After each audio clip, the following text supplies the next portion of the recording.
Hello students, good morning to all. आज का हमारा इकोनॉमिक्स में टॉपिक है लोनेबल फंड थ्योरी, जिसको नियो क्लासिकल थ्योरी भी बोला जाता है। कल हमने पढ़ी थी classical theory of interest determination, जो बेसिकली रियल फैक्टर्स पे डिपेंड थी। और पूरी थ्योरी पढ़ने के बाद हमने कुछ क्रिटिसिज्म्स भी पढ़ी थी, जिसमें ये क्लियर था कि क्लासिकल थ्योरी बहुत सारे फैक्टर्स को बिना टच किए ही इंटरेस्ट डिटर्मिनेशन के कंसेप्ट को क्लियर करना चाह रही है। क्लासिकल थ्योरी में कुछ सुधार करते हुए और उसमें कुछ एक्स्ट्रा डिटर्मिनेंट्स को इंक्लूड करते हुए कुछ टाइम बाद नियो क्लासिकल इकोनॉमिस्ट जैसे कि विक्सल, ओहलिन, मिर्डल और ब्रिटिश इकोनॉमिस्ट रॉबर्टसन ने जो थ्योरी प्रेजेंट की रेट ऑफ इंटरेस्ट को डिटर्मिनेशन करने की, उसको बोला जाता है नियो क्लासिकल थ्योरी और loanable fund theory.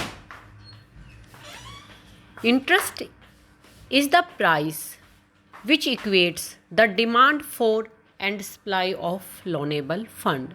According to loanable fund theory, interest is the price which is decided by the point where demand for and supply of loanable fund are equal to each other.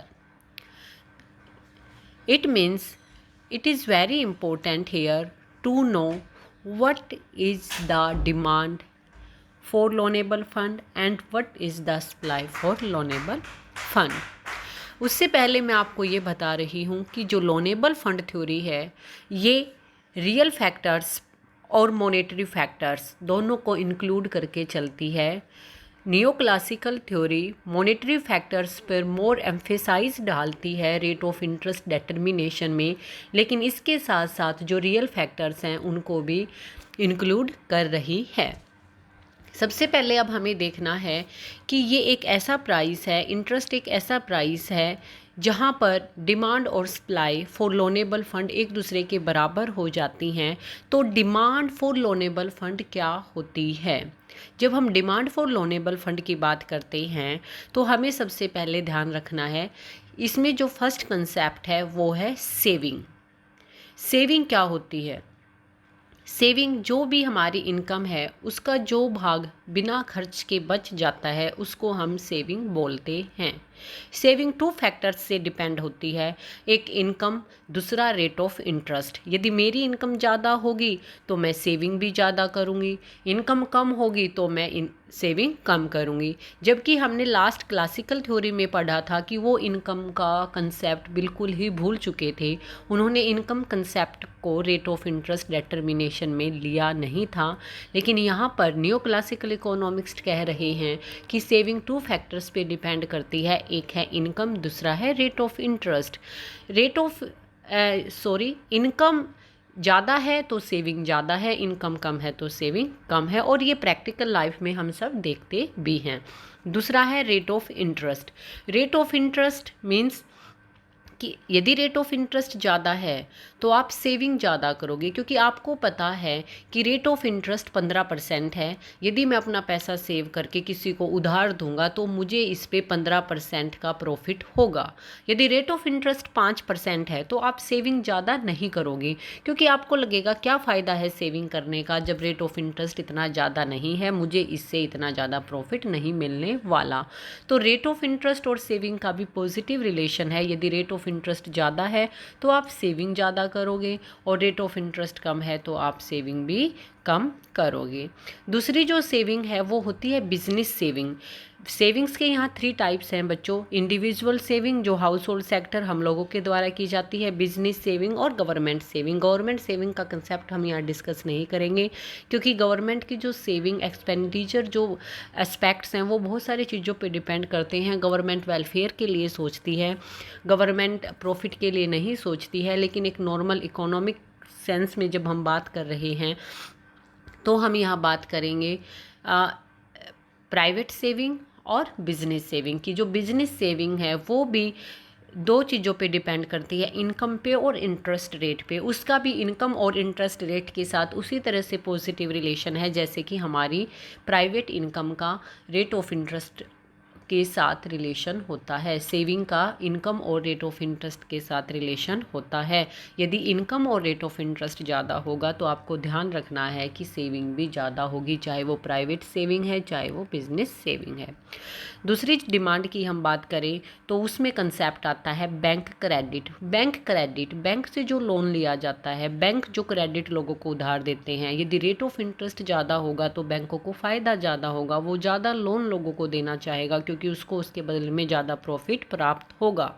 यदि rate of interest कम होगा तो bank credit भी कम होगा। तीसरी यदि हम बात करें तो तीसरा जो कंसेप्ट है वो है डिस होल्डिंग। और मैं एक बात क्लियर कर दूं, शायद मैंने डिमांड मैं बोल रही हूं बार बार, लेकिन जो ये सेविंग और बैंक क्रेडिट कंसेप्ट है ये डिमांड फॉर लोनेबल फंड का पार्ट ना होकर सेविंग फॉर लोनेबल फंड का पार्ट है। क्लियर करो बच्चों माइंड में, मैंने डिमांड बोला है बार बार, आई वॉज रॉन्ग। जो अब हम कंसेप्ट पढ़ रहे हैं, first concept saving, second concept bank credit और थर्ड कंसेप्ट डिस होल्डिंग, ये क्या है? ये सप्लाई फॉर लोनेबल फंड को दर्शाते हैं। यानी कि कितनी सप्लाई हो सकती है लोनेबल फंड की, वो डिपेंड करता है कितनी सेविंग है, कितना बैंक क्रेडिट है और कितनी डिस होल्डिंग है। डिस होल्डिंग को समझना बहुत ज़रूरी है बच्चों। डिस होल्डिंग का मतलब है कि हमारी पास्ट सेविंग, यदि मैंने अपने पास्ट में 10 लाख रुपए बचा के रख रखे हैं तो मैं ज़्यादा डिस होल्डिंग अब करने वाली हूँ। क्यों? क्योंकि मुझे पता है कि रेट ऑफ इंटरेस्ट ज़्यादा है। मैं इस पैसे की डिस होल्ड करके इस पैसे को निकाल के दूसरों को यदि रेट ऑफ इंटरेस्ट पे देती हूँ तो मुझे प्रॉफिट ज़्यादा होगा। यानी कि रेट ऑफ इंटरेस्ट जितना ज़्यादा होगा डिस होल्डिंग भी उतनी ही ज़्यादा होगी। डिस होल्डिंग किसकी? पास्ट सेविंग्स की। और रेट ऑफ इंटरेस्ट जितना कम होगा डिस होल्डिंग्स भी उतनी ही कम होंगी। फोर्थ कंसेप्ट है सप्लाई साइड का, disinvestment. What is disinvestment? Investment होता है जब हम कहीं पे पैसा लगाते हैं। डिस इन्वेस्टमेंट होता है कि जहाँ कहीं पे पैसा लगना था वहाँ पर, या जहाँ पर कहीं पैसा लगाया हुआ है उसको बेचकर हम अपने हाथ में पैसा ले लेते हैं। जैसे कि हमने कोई काम शुरू किया हुआ है, जब हम काम करते हैं तो बहुत सारी मशीनरी कैपिटल हमारे काम करने में लगी हुई है और काम करते करते वो टूट फूट जाती हैं, डेप्रिसिएशन कॉस्ट आती है। तो हम एक डिस इन्वेस्टमेंट अमाउंट रख के चलते हैं कि जो डेप्रिसिएशन कॉस्ट आएगी उस हम एक अमाउंट रख के चलते हैं कि इस अमाउंट से हम उन मशीनों को ठीक करा लेंगे। लेकिन यहाँ पर हम क्या कह रहे हैं? हम यहाँ पे कह रहे हैं कि डिसइन्वेस्टमेंट करेंगे। डिसइन्वेस्टमेंट का मतलब है कि हम मशीनों को ठीक कराने की बजाय जो अमाउंट हमने, जो पैसा हमने उन मशीनों को ठीक कराने के लिए रखा था, डेप्रिसिएशन कॉस्ट के लिए रखा था, उस पैसे को अब हम उन मशीनों पे ना लगा के हमें रेट ऑफ इंटरेस्ट ज़्यादा मिल रहा है तो हम इस पैसे को दूसरे लोगों को उधार देने के लिए निकाल देंगे। फॉर एग्ज़ाम्पल मेरा एक स्कूल है, मेरे पास 10 गाड़ियाँ हैं। मेरी गाड़ियों में काम करते करते उनमें जो 1 साल का जो खर्चा है, जो डेप्रिसिएशन कॉस्ट है वो 10,000 रुपये आती है। तो मैं अब क्या सोच रही हूँ, आज के टाइम रेट ऑफ इंटरेस्ट बढ़ गया है तो मैं सोच रही हूँ कि 10,000 रुपये को इन मशीनरी पे लगाने की बजाय क्यों न मैं दूसरे लोगों को उधार दे दूँ ताकि इस पैसे से मैं ज़्यादा पैसा कमा सकूँ। तो ये मतलब होता है डिस होल्डिंग का, कि जो पैसा आपको लगाना था मशीनों में आप उसको मशीनों में नहीं लगा रहे हैं।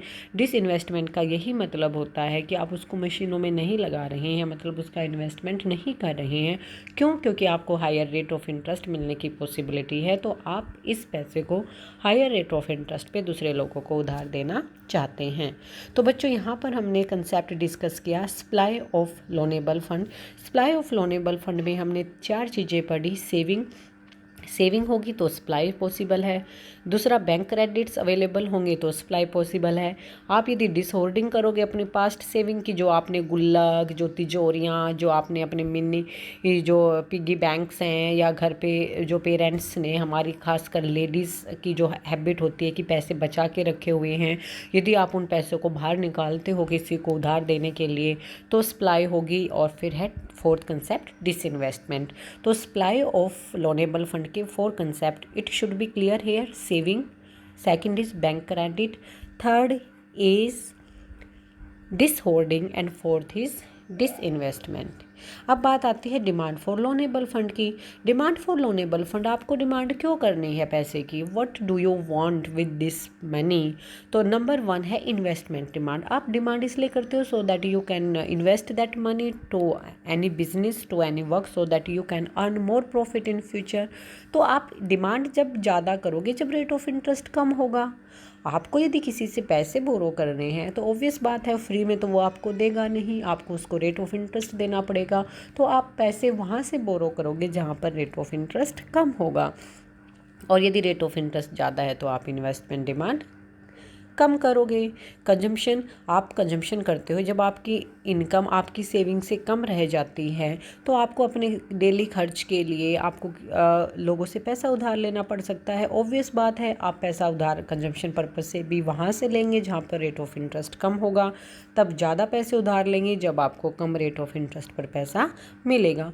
और तीसरा है होर्डिंग। होर्डिंग यानी पैसे बचा के रखना। जब आपको लगेगा कि मार्केट में रेट ऑफ इंटरेस्ट बहुत कम है, दूसरे लोगों को पैसा देने से पैसा नहीं कमाया जाएगा ज़्यादा, तो आप अपने पैसे को होल्ड करके रख लोगे, अपने पैसे को अपने पास जमा करके रख लोगे। तो यानी होल्डिंग का भी रेट ऑफ इंटरेस्ट से नेगेटिव रिलेशन है। यदि रेट ऑफ इंटरेस्ट कम होगा तो होल्डिंग ज़्यादा करोगे, रेट ऑफ इंटरेस्ट ज़्यादा होगा तो होल्डिंग कम करोगे। तो यहाँ पे डिमांड फॉर लोनेबल फंड में हमने 3 कंसेप्ट पढ़े, जिसमें हमने पढ़ा इन्वेस्टमेंट डिमांड, वो भी उल्टी रिलेटेड है, इनवर्स रिलेटेड है रेट ऑफ इंटरेस्ट से।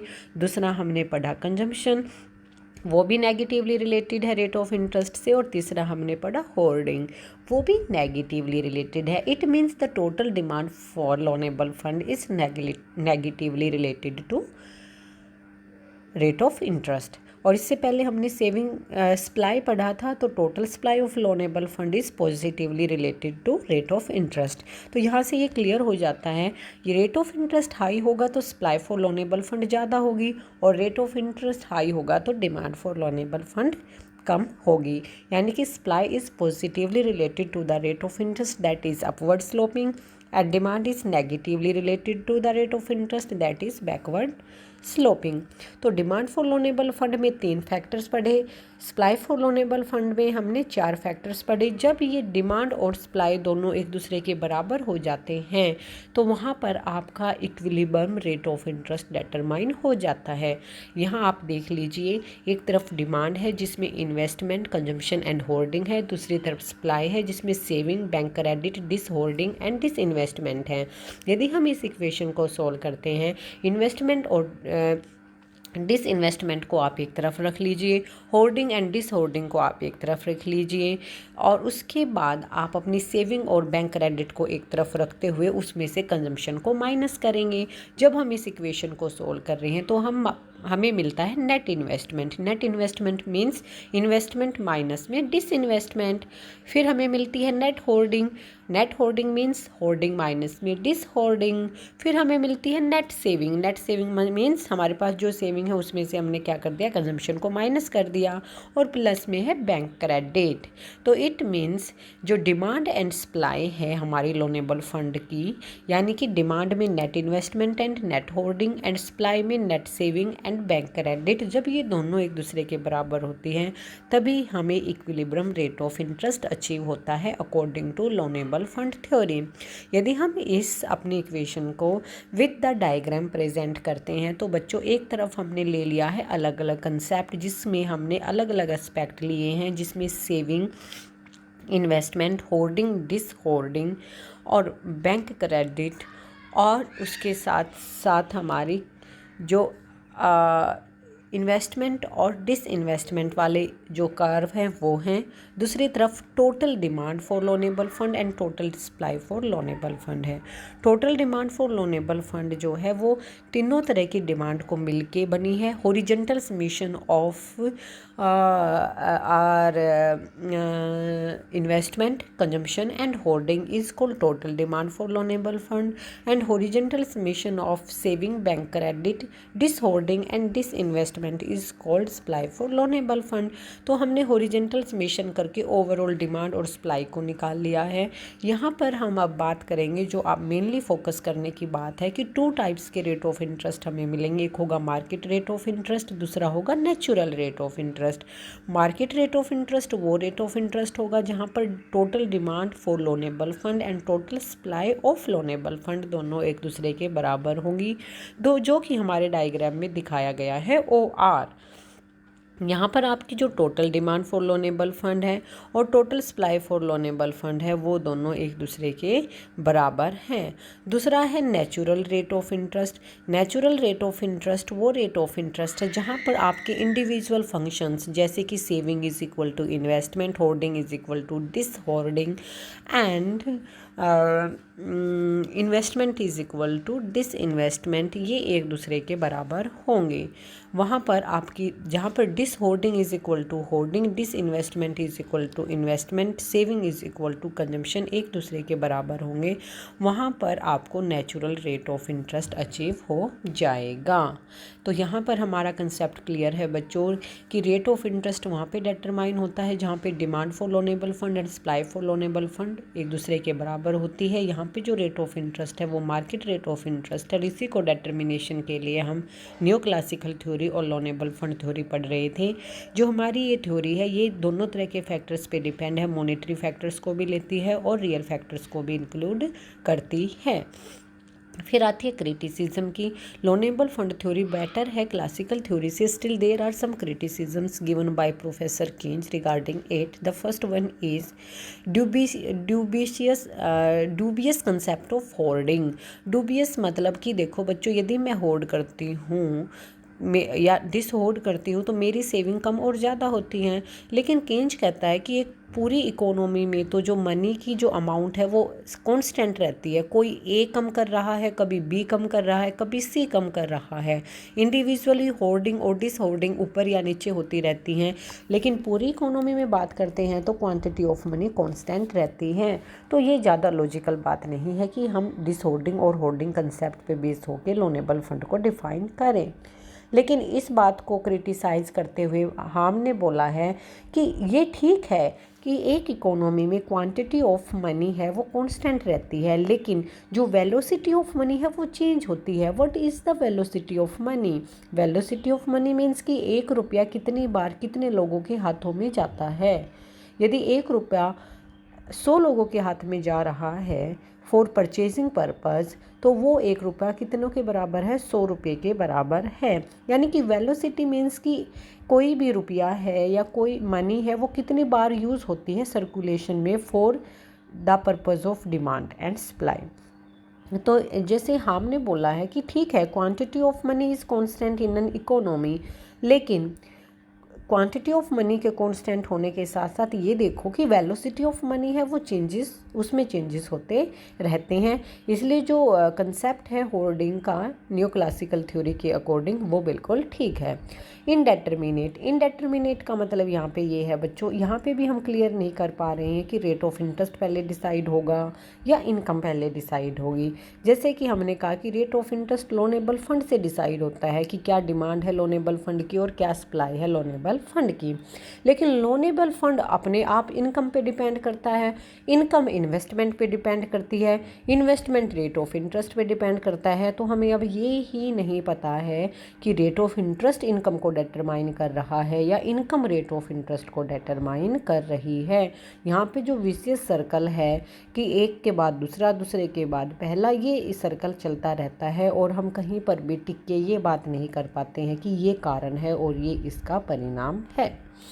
तीसरी बात है सिंथेसाइज ऑफ डिफरेंट फैक्टर्स। जैसे मैंने अभी बताया कि जो न्यू क्लासिकल थ्योरी है वो जो रियल फैक्टर्स और मॉनेटरी फैक्टर्स दोनों को इंक्लूड करके चलती है, लेकिन यहाँ पे इसमें एक वीकनेस ये है कि इसने दोनों फैक्टर्स को इंक्लूड तो किया है, लेकिन दोनों फैक्टर्स की अपनी अलग अलग करैक्टरिस्टिक्स हैं, अलग अलग स्पेशल एरियाज़ हैं, उनको पूरी तरह से डिफ़ाइन नहीं किया है।